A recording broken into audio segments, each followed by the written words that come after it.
মানুষ শান্তি চায়, মানুষ আর উচ্ছৃঙ্খল জনতার দেখতে চায় না।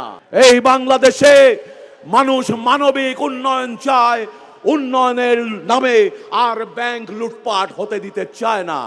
বাংলাদেশের মানুষ সকল ধর্ম মত নির্বিশেষে অনাদিকাল থেকে একসঙ্গে বেজে উঠেছে।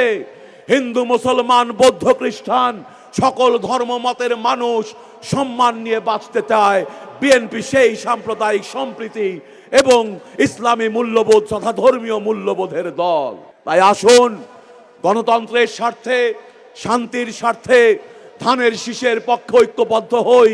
তারেক রহমানের যে পরিকল্পনা নিয়ে তিনি এসেছেন বাংলাদেশের আগামী প্রজন্মের জন্য একটি সুন্দর সম্ভাবনাময় গণতান্ত্রিক বাংলাদেশ, জনাব তারেক রহমানকে আমরা সবাই মিলে প্রধানমন্ত্রী করে সেই অগ্রযাত্রা শুরু করার প্রস্তুতি নেই।